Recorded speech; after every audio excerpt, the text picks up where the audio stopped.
नमस्कारम dear students, कैसे हैं आप लोग सभी। चलिए यहाँ पर एक क्वेश्चन हम डिस्कस करने वाले हैं जो दिखने में जितना बड़ा और जायंट दिख रहा है, सॉल्यूशन वाइज कॉन्सेप्ट वाइज अगर हम बात करें तो उतना हैवी वो क्वेश्चन नहीं है।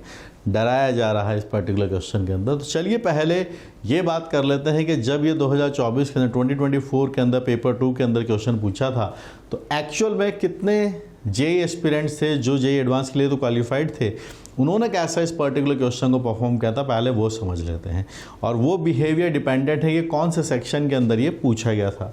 तो ये क्वेश्चन पूछा गया था, आप देख सकते हैं, this was asked in non negative integer वाले सेक्शन के अंदर पूछा है, जहाँ पर कोई नेगेटिव मार्किंग नहीं, सही करने पर +4 है और अगर अटैम्प्ट नहीं किया है या गलत अटैम्प्ट कर दिया है तो 0 मार्क्स है। ठीक है, मतलब नेगेटिव मार्किंग नहीं इन्वॉल्व थी। तो आप देखिए 32.82% स्टूडेंट ऐसे हैं जिन्होंने इस पर्टिकुलर क्वेश्चन को सही किया था।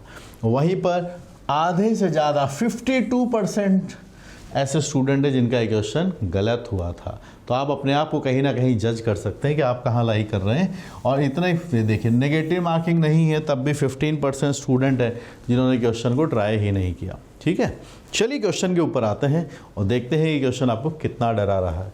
फंक्शन आर से आर के अंदर डिफाइन किया गया है, देखिए इसको यहाँ से, और एक फंक्शन है sin x upon e power pi x, और यहाँ पर एक पॉलिनोमियल है जो 2023 का है और 2024 ये जिस ईयर में पूछा है वो भी लिखा हुआ है ना।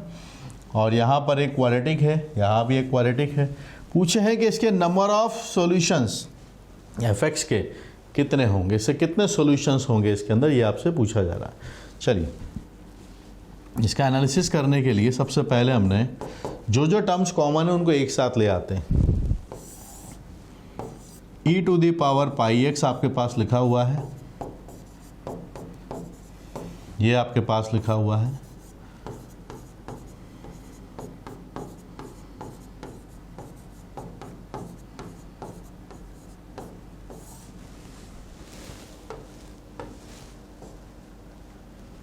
ठीक है, इतना देख पा रहे हैं आप ये सारा data.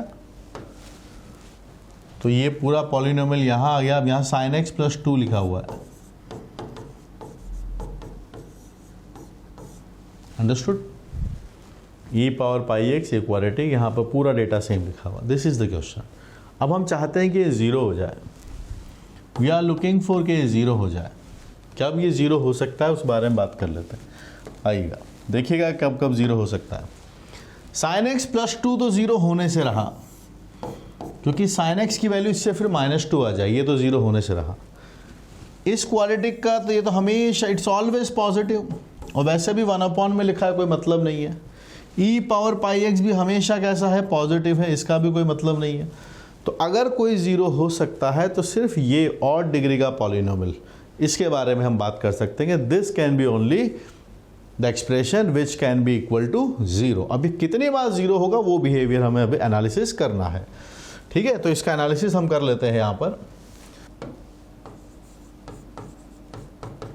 x to the power 2023 2024x plus 2025। Okay, so we assume this function, क्योंकि this is the only function which is responsible for number of zeros अगर हमें काउंट करनी है। बाकी और कोई भी टर्म 0 पॉसिबल नहीं है उनका होना। तो जितनी बार ये 0 होगा वही इतनी बार ही fx भी 0 होगा। अब इसका बिहेवियर वैसे तो ये ऑड डिग्री का है, तो +∞ पे +∞ रहेगा, -∞ पे -∞ रहेगा, और polynomial functions are continuous functions. तो एक बार there is always a minimum 1 0 तो इसका आने वाला है, पर सिर्फ 1 ही होगा ये हम कैसे बोलें, या 3 होगा या 5 होगा, जो भी होंगे ऑड नंबर्स के अंदर होने चाहिए। ठीक है, आइए डिसाइड करते हैं। उसके लिए वी विल रिकॉल कैलकुलस, और इसको डिफरेंशिएट करने की तरफ हम इसको लेकर चलते हैं। ये देखिए x टू दी पावर 2024, यहाँ पे 2022 लिखा हुआ, दिस इज ऑलवेज पॉजिटिव और 0, overall it is positive. It means gx कैसा हो गया, it is strictly monotonically increasing function. ये एक इंक्रीजिंग फंक्शन होगा, और अगर ये इंक्रीज ही करता रहता है, आपके मार्क्स अगर टेस्ट में बढ़ते ही जाते हैं, तो अगर कभी 0 आए होंगे तो फिर दोबारा 0 नहीं आएंगे, क्योंकि मार्क्स बढ़ते जा रहे हैं।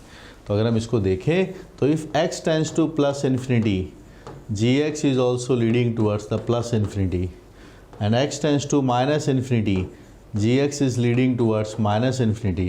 तो इसका बिहेवियर अगर हम देखें तो यहाँ माइनस इन्फिनिटी है, यहाँ प्लस इन्फिनिटी है।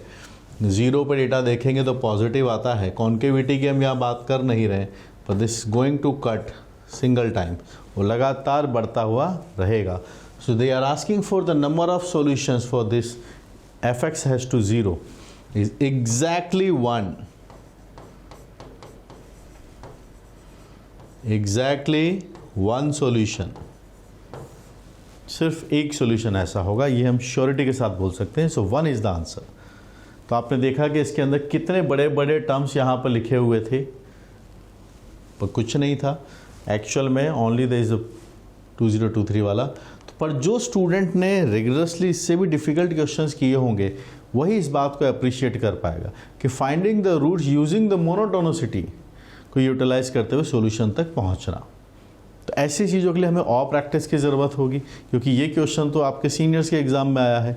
आपके एग्ज़ाम में क्या आएगा क्या पता, इस पर और थोड़ा डिफिकल्ट क्वेश्चन आ जाए या हो सकता है आसान क्वेश्चन आ जाए, पर प्रिपरेशन हमारी अच्छे लेवल की होनी चाहिए। Okay, for that you need resources. Resources के लिए अगर आपको मेरी समझाई हुई बातें समझ में आई हैं तो definitely you will love these books which are मेरे द्वारा है, मेरा इस पर कॉन्ट्रीब्यूशन रहा है।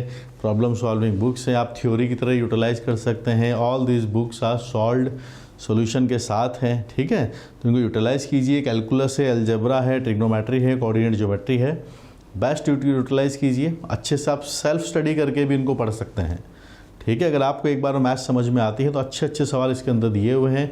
MCQ, SCQ, passage, comprehension, match the column, integers और PYQs भी इसके अंदर हैं। ओके गाइस, और मुझसे कनेक्ट करने के लिए आप टेलीग्राम पे कनेक्ट कर सकते हैं, @omsir से कनेक्ट कीजिए। और वहीं पर आप मुझे मेरी ऐप पे भी कनेक्ट कर सकते हैं लाइव पढ़ने के लिए मुझसे, मेरे कोर्सेज के लिए, that is uplift JEE। And I am always there, we are always there for uplifting your JEE preparation. Okay guys, so बस मिलते हैं, जोश के साथ पढ़ते हैं और सीखते हैं कि कैसे अपने JEE का जो सपना आपने देखा है उसको पूरा किया जाए। And we are always with you. Thank you guys.